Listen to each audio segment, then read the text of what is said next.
Alors, on se retrouve aujourd'hui dans cette vidéo pour parler gestion et organisation des ressources.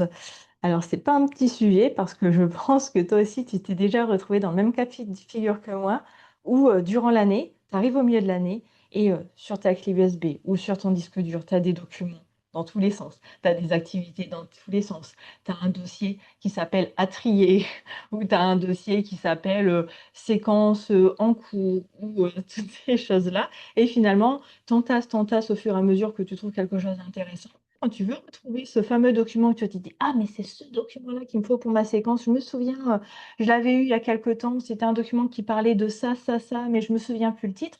Et là, tu es en train de faire fouiner dans ton disque dur, dans ta clé, dans les dossiers, tu fais: «Oh là là, mais j'arrive pas à remettre la main dessus en fait». Donc bah, tu essaies par mots-clés et cetera. Sauf que comme tu as mal renommé le fichier et que tu as téléchargé directement, impossible. Donc soit tu perds une éternité, un temps infini à essayer de retrouver le document. Parfois, tu le retrouves même pas. Ou alors, tu vas du coup sur les réseaux sociaux à dire vous savez pas, je cherche un document qui parle de ça, ça, ça. Je me souviens qu'il était à peu près comme ça. Et là, bah, si tu as le coup de bol, tu as quelqu'un qui voit de quoi tu parles et qui te donne le document. Et encore, il faut bien qu'il te le donne rapidement parce que tu en as besoin sur l'instant, ou qu'il ne te le retrouve jamais. Et puis après, tu le retrouves 3 semaines plus tard et tu dis ah bah voilà, la séance est passée, c'est ce document-là qu'il me fallait. Donc c'est un peu ça, que je veux, qu'on développe un petit peu dans cette vidéo, voir comment on peut organiser ces ressources sans que ça te prenne beaucoup de temps et aussi aborder un autre point parce que c'est vrai qu'à l'ère du numérique, on nous dit: «Voilà, il faut avoir tout en version numérique et cetera».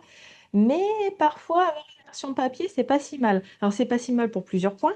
Pour, du coup, être plus efficace au niveau, du coup, organisation, gestion, parce que tu vas voir que finalement, ça te fait gagner une meilleure gestion, une meilleure organisation de travail. Ça va te faire gagner de l'énergie, ça va te faire gagner en productivité, en créativité, et tu vas voir pourquoi. Je vais aussi te montrer un petit peu comment moi je fonctionne, et aussi pour pas que ça te prenne du temps, parce que je sais pas si ça t'est déjà arrivé. Alors moi, ce qui m'est déjà arrivé aussi, c'est que bah, j'ai mon classeur. Non. J'ai ce fameux classeur avec toutes mes séquences. Tu vois. Alors j'ai un classeur par année scolaire, enfin par année scolaire, non, par niveau, pardon. Et donc, du coup, dans ce classeur par niveau, là, tu vois, c'est mon classeur de cinquième, ce que j'appelle traditionnel, hein. Les cinquièmes, je suis enseignante d'espagnol, donc les cinquièmes LV2, en fait, enfin les cinquièmes bilingues. Et en fait, bah, ce classeur est bien pratique, hein. J'ai organisé les séquences les unes à la suite des autres, sauf qu'au début, c'était pas du tout comme ça. Dans mon classeur, à chaque fois que je finissais une séquence, bah, je mettais tous les documents qui me restaient, je mettais tout dans mon classeur à la suite, les uns à la suite des autres. Et en fait, je me suis rendu compte que bah, l'année suivante, quand je voulais retrouver quelque chose, c'était le même problème que dans ma clé USB. En fait, c'était le même foutoir. Donc, la seule chose, c'est que, encore une fois, la version papier que je préfère, du coup, c'est plus maniable, tu peux tourner plus facilement, c'est plus visuel, etc. C'est plus pratique. Mais encore que, il faut bien l'organiser. Donc, on va voir tout ça ensemble. Donc, tu vas voir comment ce que je choisis de mettre en version numérique, en version papier, comment je m'organise au quotidien pour gagner du temps. Parce que tu vois, ce fameux classeur, les premières années, donc j'avais ce que j'ai appelé mon fauteuil Bagdad. J'en ai honte aujourd'hui. Mais mon fauteuil Bagdad, c'était, en fait, j'ouvrais mon classeur. Et en fait, au fur et à mesure, quand j'avais besoin de ressources durant l'année, je prenais, tu vois. C'était des preps, c'était des documents, des activités, des fiches un petit peu grammaire, vocabulaire, etc. Et puis après, quand j'avais besoin, je reposais. Mais j'entassais, puis je dis, ah bah là, ce soir, j'ai pas le temps, je suis fatiguée, je rangerai plus tard. Après, c'est je rangerai ce week-end. Du week-end arrivant, je ne rangeais pas. Après, c'était, oh, bah, je rangerai aux vacances. Dans 2 semaines, c'est les petites vacances. Et puis, arrivé là, bah, ça s'entassait, et c'était impossible, tu vois. Enfin, après, j'y passais des heures. Et là, arrivé les grandes vacances, et là, je me dis, là, il n'y a plus le choix, il faut vraiment que je range. Sauf que, ben, là, ça me prenait un temps infini. Et j'ai eu ce tour-là. Et j'ai eu la troisième problématique que j'ai eu. Donc, là, le problématique du foutoir de la clé USB où je ne retrouvais pas le document. La problématique où j'entassais tous les documents et parfois je les avais en version triple, quadruple parce que je ne savais plus où les retrouver. Et la troisième problématique, c'est une fois j'ai perdu tout ce que j'avais sur ma clé USB parce que ma clé USB a décidé de mourir en cours de route alors que je n'avais pas tout archivé sur disque dur ou sur PC. Donc je vais t'expliquer un petit peu comment je fonctionne. Donc si tu as déjà fait l'acquisition de la ressource digitale, parce que j'ai créé une ressource digitale bien complète sur tout ça, sur comment je m'organise, etc. Donc, tu as un e-book à suivre pas à pas. Mais je t'ai aussi mis la structure, l'arborescence. Tu sais, l'arborescence, c'est l'enchaînement, tu sais, des dossiers de notre clé USB ou de notre disque dur. Donc, tu as la version clé USB et la version disque dur d'archivage avec tous les dossiers déjà. créé, déjà organisé, où toi, tu as plus que justement à mettre ta séquence, à mettre tes ressources et tu es sûr que c'est déjà organisé. Donc, je te mets le lien de la ressource digitale en barre de description de cette vidéo. Donc, tu peux la retrouver facilement et tu peux regarder un petit peu comment elle est structurée. Et tu as aussi un accompagnement vidéo et tu peux me rejoindre aussi en visio avec l'acquisition de cette ressource. Tu peux me rejoindre aussi en visio et me poser en fait toutes tes questions par rapport à ça, etc. Comment je m'organise? Donc, on va commencer par les ressources. Donc, pour les ressources, tu as différents types de ressources. Donc, tu vas avoir tout ce qui est support, tu vas avoir donc support document, hein, tu vas avoir tout ce qui est activité que tu vas créer pour tes élèves, tu vas avoir tout ce qui est ce que j'appelle un petit peu document type, c'est-à-dire la structure de ton tableau séquence, la structure, moi ce que je donne toujours une fiche séquence à mes élèves en début de séquence justement pour qu'ils sachent où se repérer, etc. Donc, tu as toutes ces ressources-là. Donc, d'une part, les ressources que tu vas créer sur ta clé USB. Donc, dans un premier temps, tu vas les créer en version numérique, mais après, tu vas les imprimer. Donc, est-ce que tu vas tout imprimer nécessairement ou pas tout imprimer? Donc, je te donne tout le détail, comme je te dis, dans la ressource digitale, bien entendu. Mais là, pour l'heure, moi, ce que je te conseille de faire à l'arrivée de la nouvelle séquence, d'imprimer tous les supports dans l'ordre chronologique de la séquence que tu vas fournir à tes élèves.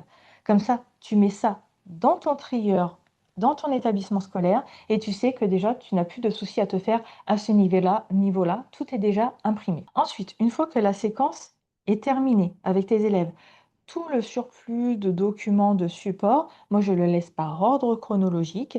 J'y ajoute mes séances que j'ai imprimées parce que moi j'imprime toutes mes séances. Moi je rédige mes séances dans le détail.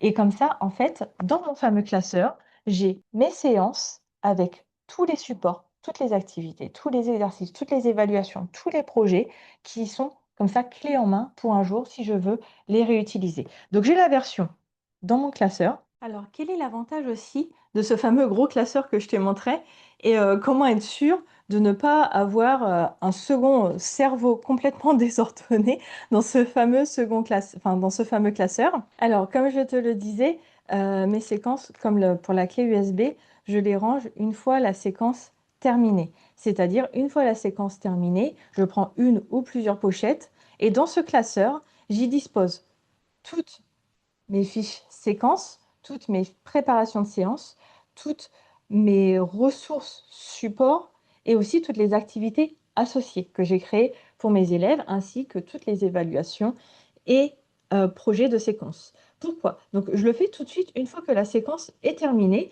au même titre que je range dans mon disque dur ma séquence terminée. Et en fait, je les mets les unes à la suite des autres, donc un classeur égale un niveau. Et comme ça, en fin d'année scolaire, du coup, j'ai toutes les séquences organisées par ordre chronologique du déroulé de l'année. Donc, tu te doutes bien que d'une année sur l'autre, il m'arrive plusieurs fois de faire des séquences sur la même thématique, mais sous une étude d'un angle différent. Par exemple, la rentrée scolaire, je peux l'étudier sous plusieurs angles différents. Et bien, dans ce cas-là, je mets par exemple toutes les séquences de l'année scolaire, les unes à la suite des autres. Et également le surplus de support que je peux avoir dans cette année scolaire. Alors, de cette façon, ça te permet justement de ne pas t'y perdre et puis surtout de ne pas accumuler plein de documents dans le désordre au fil de l'année scolaire et de te retrouver avec un gros chantier à ranger à chaque vacances. Et ça te permet une seconde chose. La seconde chose que ça te permet, et ça, c'est vraiment ce qui va te permettre de gagner en productivité, en efficacité et en créativité justement et en innovation. Je vais fermer mon classeur, hop, ce sera plus simple.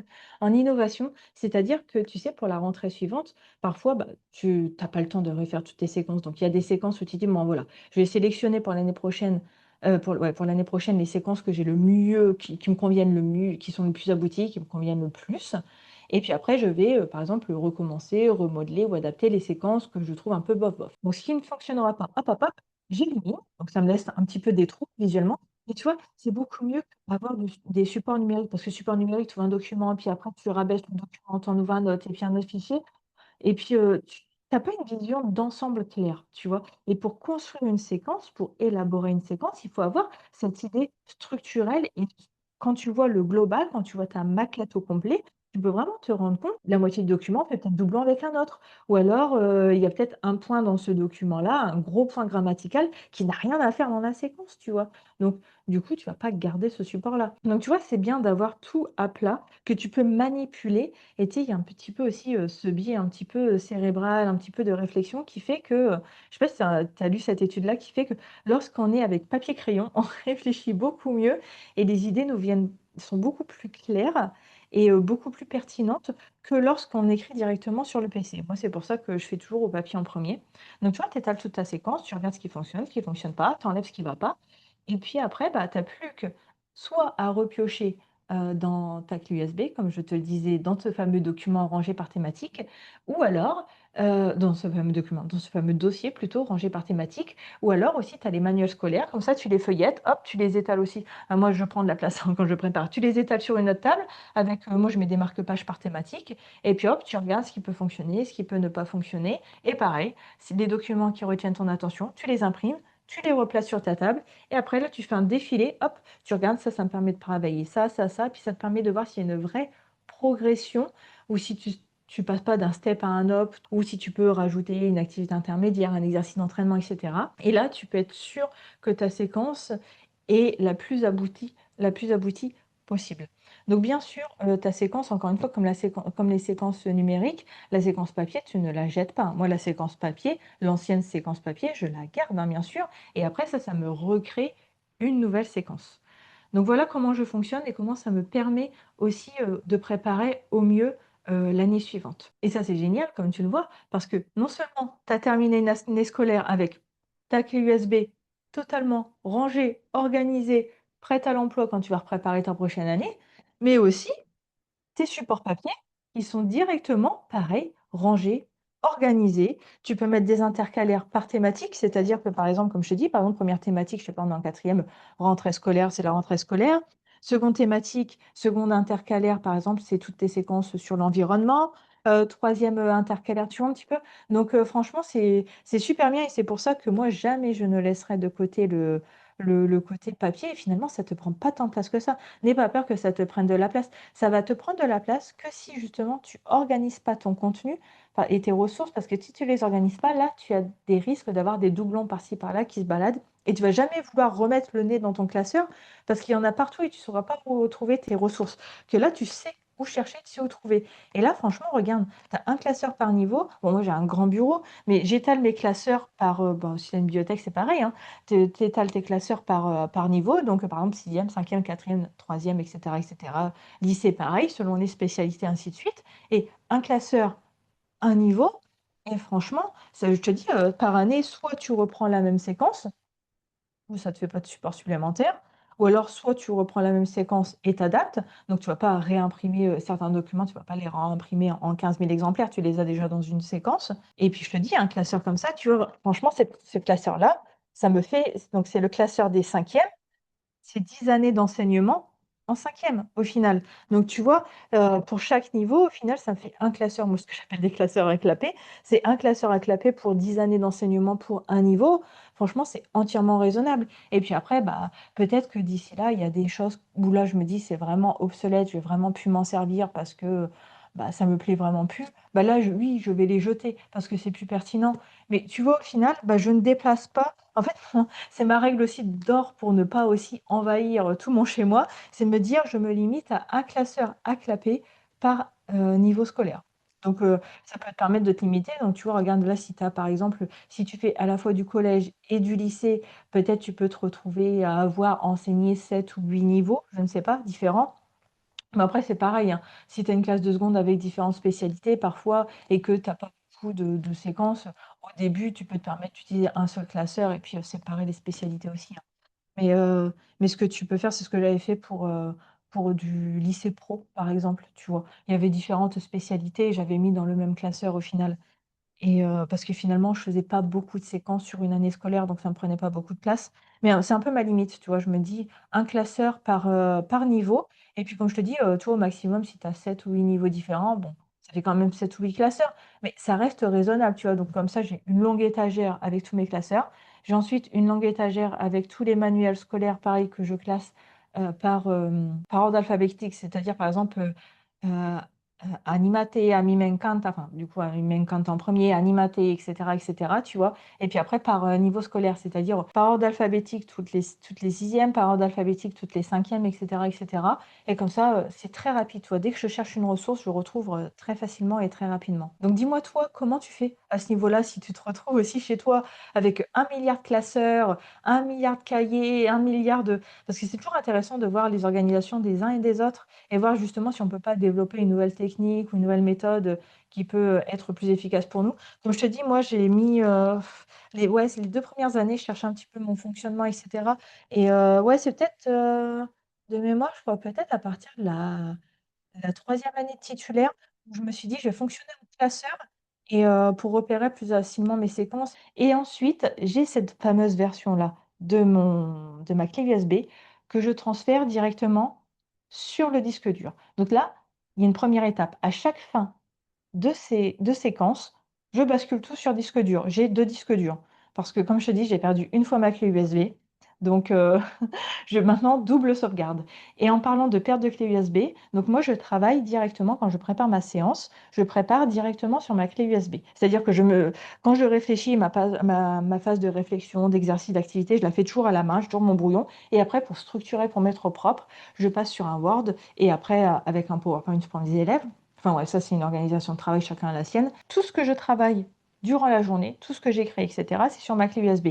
À chaque fin de journée, avant d'éteindre l'ordinateur, j'ai ce rituel de créer un dossier sur mon bureau du PC de sauvegarde du total de ma clé USB.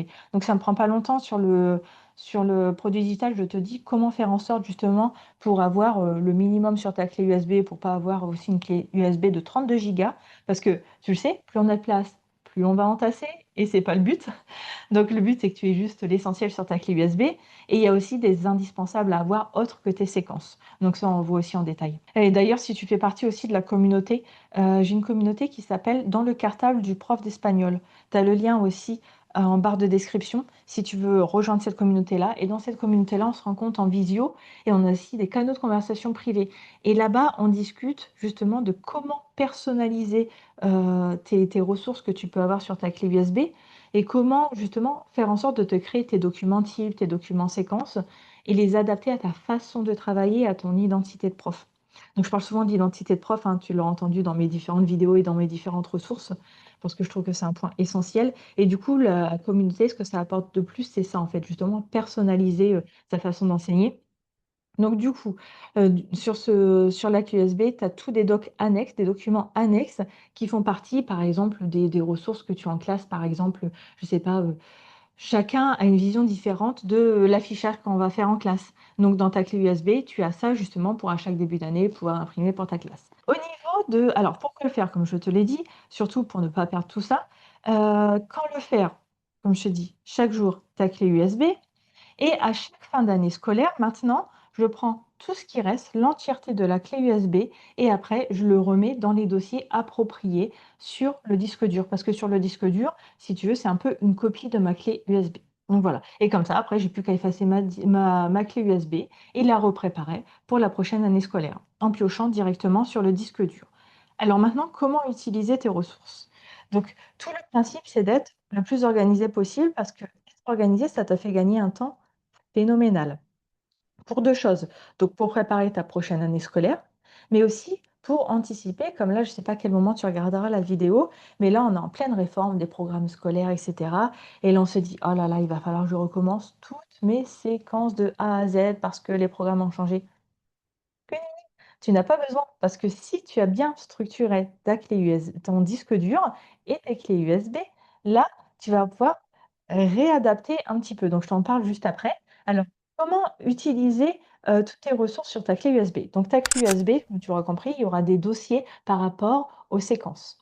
Il y aura des dossiers par rapport aux supports. Des supports que tu as déjà exploités, mais des supports que tu n'as pas encore exploités, comme je te dis, des supports qui t'intéressaient que tu as vu passer, qui t'intéressait, tu dis: «Oh là, je le sauvegarde maintenant» et puis, comme ça, si j'en ai besoin par la suite, je le récupère. Donc ça, je t'explique aussi, hein, dans la ressource digitale, comment les organiser pour les retrouver en même pas 5 secondes. Ensuite, parce que le tout, en fait, de l'organisation, c'est vraiment de gagner du temps et de l'énergie et ensuite, comment procéder? Si tu veux les reprendre clé en main pour l'année prochaine, tu peux les reprendre.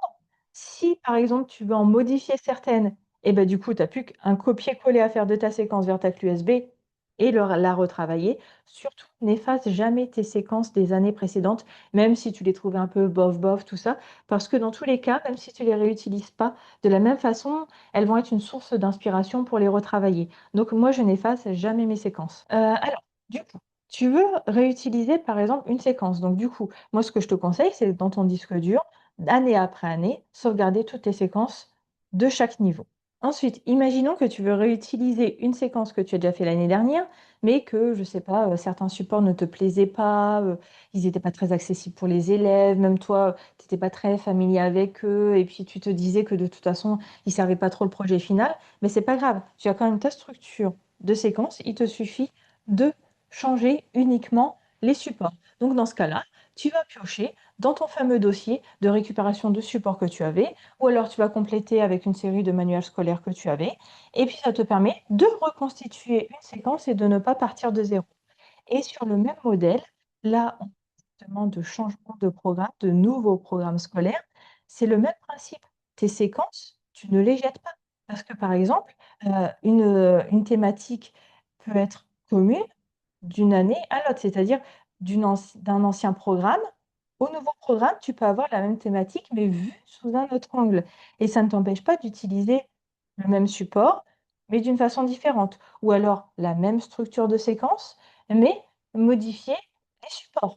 Là, on va approcher bientôt des grandes vacances. Je vais organiser un atelier, un webinaire en ligne auquel tu pourras assister gratuitement, hein, bien sûr. Donc, je t'ai mis un Google Form toujours dans la barre de description. Donc, si ça t'intéresse de participer gratuitement à ce webinaire, tu peux t'y inscrire. Donc, tu remplis le Google Form pour réserver ta place, en fait. Et comme ça, moi, après, par mail, je pourrais t'envoyer le jour, l'heure d'organisation de ce webinaire où on va parler justement de la réforme des programmes scolaires et comment faire pour justement ne pas tout recommencer de zéro et comment réexploiter ce que tu as déjà, toi, créé par le passé et le réactualiser pour que ça réponde aux besoins des nouveaux programmes. Donc soit, donc tu remplis le Google Form comme je te dis en laissant ton adresse mail. Donc soit tu peux y assister, donc quand je t'enverrai par mail le lien Zoom plus l'heure et la date, tu peux y assister en direct et comme ça à la fin du webinaire, tu me poseras toutes tes questions. Ou alors si tu peux pas y assister, c'est pas grave, pas de panique. Dans tous les cas, quand tu recevras, l'email de convocation, si tu peux pas y assister, eh bien je t'enverrai le replay par email et puis comme ça tu pourras quand même voir le replay. Donc voilà, comment utiliser ces ressources. Donc toi, dis-moi comment tu fonctionnes au niveau de tout ça, au niveau de ta gestion du matériel numérique en fonction de ton matériel papier.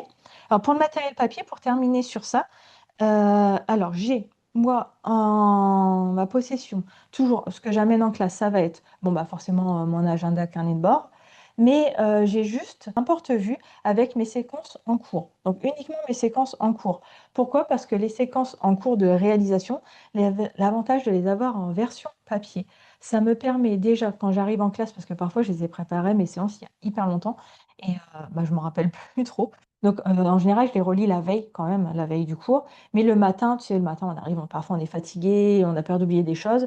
Comme ça, je relis en diagonale un petit peu ma prep. Tu vois, c'est pour ça que je fais aussi une prep détaillée, parce que comme ça me permet rapidement de me mettre toutes les idées au clair. Donc, je relis rapidement toutes les idées. Donc, j'ai ma prep détaillée.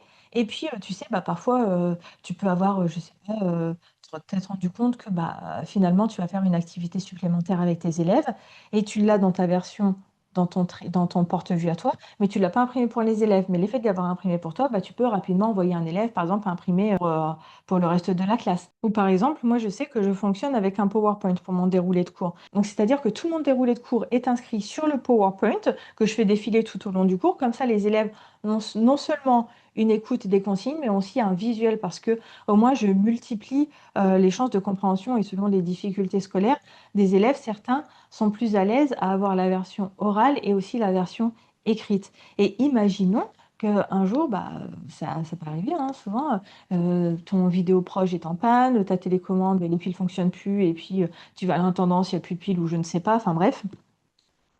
Pour tout un tas de raisons, tu ne peux pas utiliser le matériel numérique. Et bah, tu as toujours ton support papier pour suivre ta prep.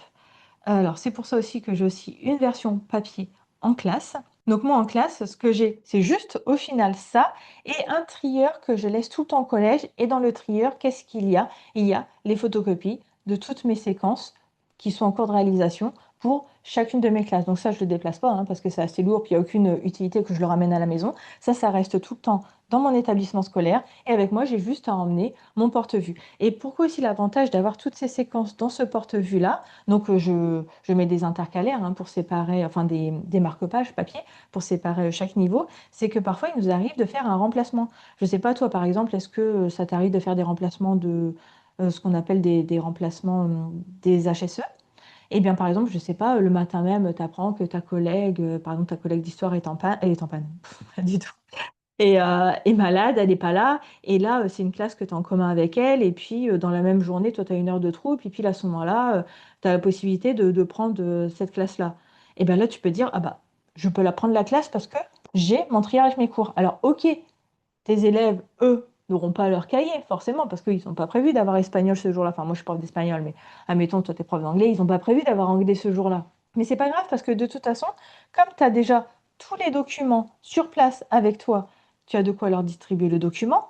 S'ils n'ont pas le cahier, bah, de toute façon, comme moi, j'ai tout mon déroulé de cours sur le PowerPoint, bah, je peux faire aller le déroulé de cours, et du coup, ils ont ça sous les yeux. Comme je prends la trace écrite du cours à chaque fois sur un Word que je projette en classe, bah, j'ai aussi tout sur ma clé. Donc, je peux leur vidéo projeter le cours précédent pour qu'ils puissent relire aussi le cours précédent et se le remettre en mémoire. Donc, finalement, en fait, tu n'es pas bloqué et ça peut t'aider à apparaître toutes les situations. Donc voilà, donc si tu as des questions, n'hésite pas à me les laisser aussi en commentaire de cette vidéo, à me dire aussi toi comment tu fonctionnes. Tu as aussi en premier commentaire de cette vidéo une feuille de route. Tu sais, à chaque vidéo, je te mets une feuille de route qui est téléchargeable gratuitement. Donc tu cliques sur le lien, tu laisses nom, prénom, mail et tu reçois gratuitement ta feuille de route avec toutes les idées clés de la vidéo que tu viens de regarder. Donc voilà, et moi je te dis à très bientôt dans une prochaine vidéo.